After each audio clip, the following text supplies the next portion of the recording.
یہاں امام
قاسم شہید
مجھے آپ سے پیار اور محبت ہو گیا ہے.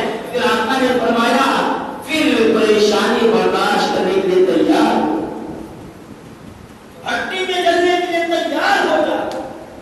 اے میرے پیارے محترم، آپ خود اندازہ لگائیں، پہلے کمہار جو ہوتے ہیں مٹی کا کوئی چیز، مٹی کا کوئی برتن بناتے ہیں اور پھر وہ برتن جو ہے یوں ہی نہیں چھوڑ دیتے ہیں بلکہ ٹھوکتے بجاتے ہیں. اس کے بعد بھٹی میں اس کو ڈالتے ہیں، آگ میں ڈالتے ہیں.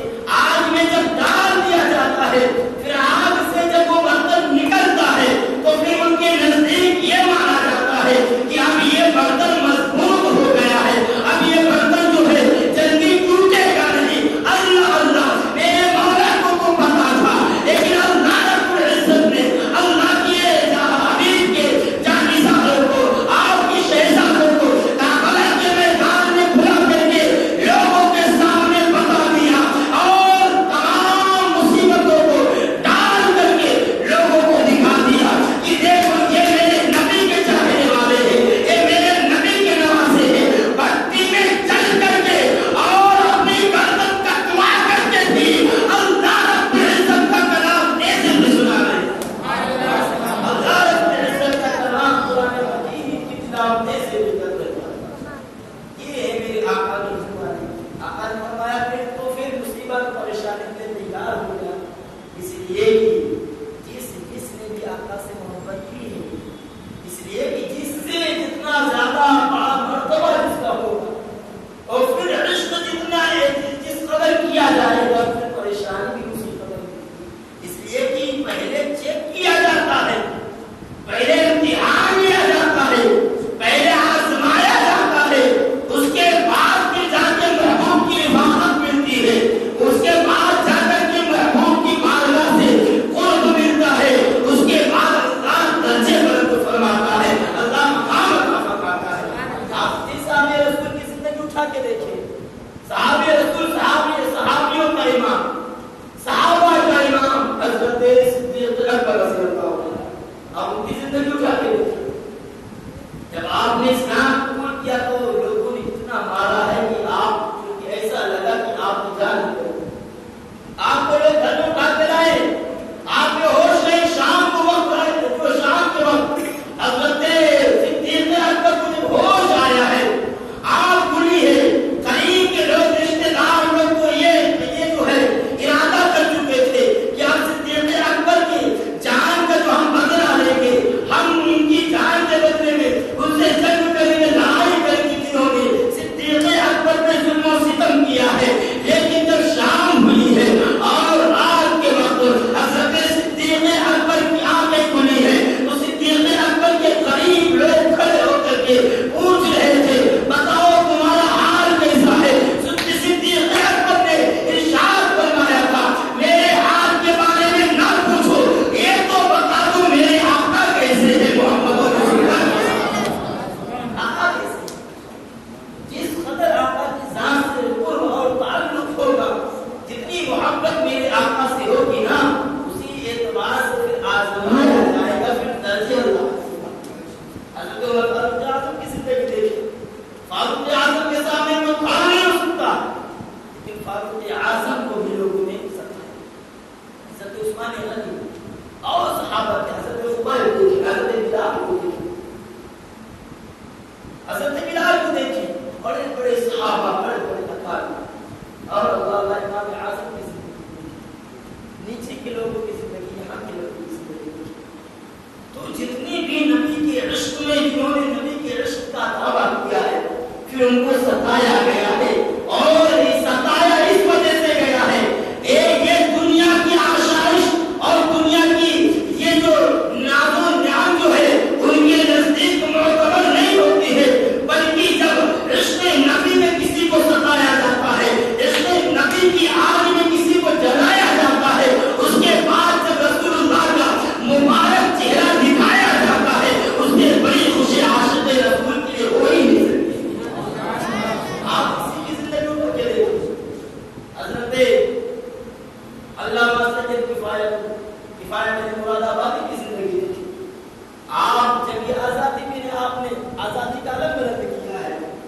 اور پھر لوگوں نے انگریزوں نے آپ کے جسم پر گرم استری چلائی اور کچھ چلائی ہے. انہوں نے کہا تھا آخری وقت ہے اور تم مجھ سے آرزو پوچھتے ہو تمہاری خواہش کیا ہے, پیسہ کوئی قدم دے دو کاغذ دے دو. میں چاہ تو رہا ہوں لیکن نبی کی نام میں اضافہ کر جاؤں گا, آخری وقت میں نبی کی نام لے جاؤں. اللہ اللہ علامہ سید کفایت نے کافی مراد آبادی نے قلم اور کاغذ لیا ہے اور پھر نبی کی نام لکھنا شروع کیا ہے اور یہ عرض کیا ہے کوئی کل باقی رہے گا نہ چمن رہ جائے گا پر رسول اللہ کا دین حسن رہ جائے گا. اور کہا جو پڑھے گا صاحب لولاک کے اوپر درود, جو پڑھے گا صاحب لولاک کے اوپر درود, آگ سے محفوظ اس کا تن بدل رہ جائے گا, آگ سے محفوظ اس کا تن بدل رہ جائے گا.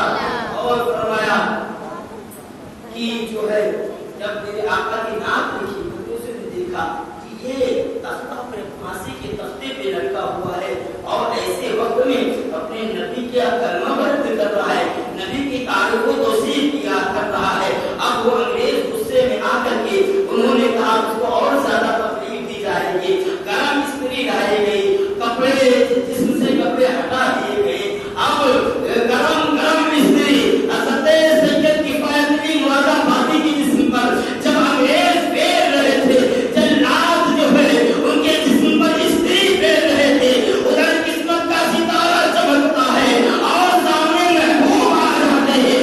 عرض کرتے آقا اگر مجھے پہلے پتا ہوتا کہ اتنی دشواری کے بعد, اتنی تکلیف کے بعد آپ کی زیارت ہوتی ہے, اپنے جسم پر گرم گرم استری چلنے والے کے بعد آپ کی زیبات کی مہذبہ کی زیارت ہوتی ہے, تو آقا یہ کام تو پہلے ہی کروا دیتا, پہلے کروا دیتا. اللہ اس لیے کہ وہی ہے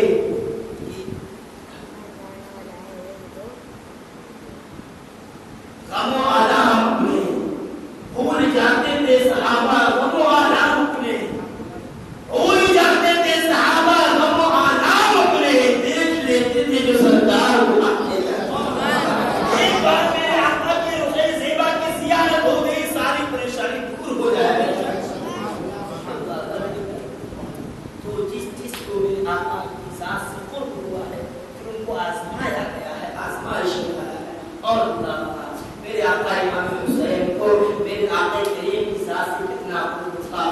اللہ اگر آپ ظاہری نظروں سے دیکھیں تو اتنا قرب تو نظر نہیں آتا ہے, اس لیے کہ آقا امام حسین وہ میرے آقا کا مقدس سینہ. اللہ اللہ میرے آقا امام حسین میرے آقا کے مقدس سینے پہ آرام فرمایا کرتے تھے. وہ میرے آقا کا ناظرین جو ہے زلف عنبر, میرے آقا امام حسین اس کو اپنے ہاتھوں سے پکڑا کرتے تھے. میرے آقا امام حسین جو ہے میرے آقا کریم صلی اللہ علیہ وسلم کی زبان چوسا کرتے تھے.